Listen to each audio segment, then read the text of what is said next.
Hello అందరికీ మరొక కొత్త రెసిపీతో మీ ముందుకు వచ్చానండి. చూస్తున్నారా? ఇవేంటో అర్థమైందా? రసగుల్లాలండి. రసగుల్లాలు ఇంట్లోనే ఎలా రెడీ చేసుకోవాలో సింపుల్గా మనం ఈరోజు చూసేద్దాం. దీనికి కావాల్సినవి పాలు, షుగరు, చక్కెర, పాలు, చక్కెర, ఇలాచి, బాదం అండి. గివి ఉంటే చాలు ఇంట్లో ఉన్న వాటితోనే. మంచిగా ఫ్లఫీగా వచ్చింది చూడండి. నేను ప్రెస్ చేస్తున్నా చూడండి, ఫ్లఫీగా చాలా బాగా వచ్చాయి. సో ఎలా తయారు చేసుకోవాలో చూద్దాం రండి. ఫస్ట్ స్టవ్ వెలిగి పెట్టి ఒక ప్యాన్ పెట్టి ఒక పాల ప్యాకెట్ 1 లీటర్ అందులో వేసేసి వేడెక్కనివ్వాలండి, మరగనివ్వాలి. ఆ తర్వాత ఒక లెమన్ తీసుకొని పిండి బౌల్లో దాంట్లో కొంచెం వాటర్ వేసుకొని పాలల్లో కొన్ని కొన్ని వేసుకుంటూ కలుపుకోవాలండి. పాలన్నీ విరిగిపోతాయి. పాలు వాటర్ సపరేట్ అయ్యేదాకా మనం ఇట్లా మిక్స్ చేస్తూ ఉండాలి. మీడియం ఫ్లేమ్లోనే ఉండాలి. గ్యాస్ మాత్రం మీడియంలోనే పెట్టుకొని ఇట్లా చూడండి, నేను చూపిస్తున్న విధంగా పాలని ఇట్లా పగలగొట్టుకోవాలండి. చూడండి, ఇలా పాలు నీళ్ళు సపరేట్ కావాలి. ఇలా చూడండి, నేను చూపిస్తున్న విధంగా ఎలా సపరేట్ అయ్యాయో అలా సపరేట్ కావాలి. దీన్ని ఒక క్లాత్లోకి వడపోసుకోవాలండి. ఇలా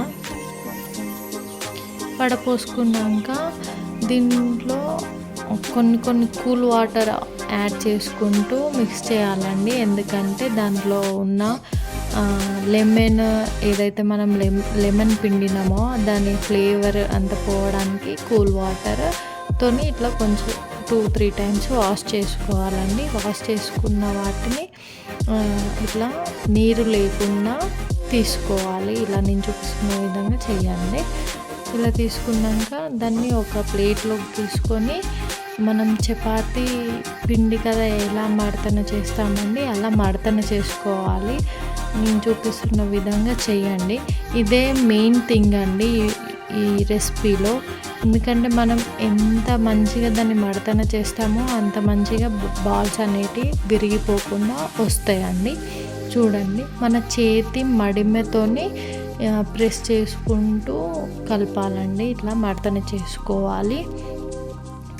చూడండి, ఇలా లాస్ట్కి ఒక బాల్ లాగా చేసేసుకొని పక్కకు పెట్టుకొని చిన్న చిన్న బాల్స్ మన అరిచేతిలో పెట్టుకొని రౌండ్గా తిప్పుకోవాలి. కొంచెం స్పీడ్గా గట్టిగా ప్రెస్ చేసుకుంటూ లాస్ట్కి స్లోగా తిప్పుకుంటే అది రౌండ్ అవుతుందండి. మంచిగా పగలకుండా వస్తాయి ఇలా చేస్తే. చూడండి, నేను చూపిస్తున్న విధంగా గట్టిగా ఒక 2-3 టైమ్స్ ప్రెస్ చేసుకుంటూ రౌండ్ తిప్పుకోవాలి. తర్వాత స్లోగా రౌండ్ తిప్పాలండి. బాల్స్ అయిపోయినాయి.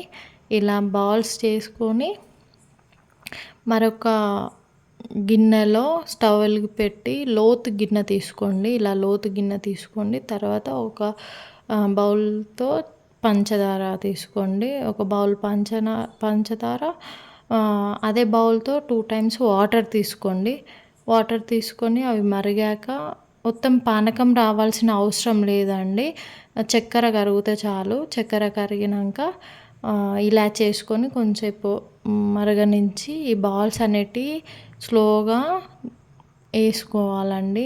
స్లోగా దాంట్లో వేసుకోండి. మీడియం ఫ్లేమ్లో పెట్టుకొని వేసుకోండి. ఎందుకంటే ఈ లోతు గిన్నె ఎందుకు తీసుకున్నా అంటే ఆ బాల్స్ అనేటివి ఏదైతే చక్కెర నీరు ఉందో దాంట్లోకి పోయి మనం వేసుకునే బాల్ కంటే ఒక 2 టైమ్స్ ఎక్కువ అయిపోతుంది, అంతా ఉబ్బుతుందండి. ఇలా చేసుకొని మూత పెట్టుకొని ఒక 5 మినిట్స్ పాటు మీడియంలో పెట్టుకొని ఉంచండి. చూడండి ఎలా అయిపోయాయో పెద్దగా. ఇలా అయ్యాక ఒక బౌల్లోకి తీసేసుకొని సర్వ్ చేసుకొని కొంచెం కూల్ అయ్యాక బాదం వేసుకొని తింటుంటే అది వేరే లెవెల్ టేస్ట్ అండి. ఒక్కసారి ట్రై చేయండి. మీరు నా ఛానల్ సబ్స్క్రైబ్ చేసుకోకపోతే సబ్స్క్రైబ్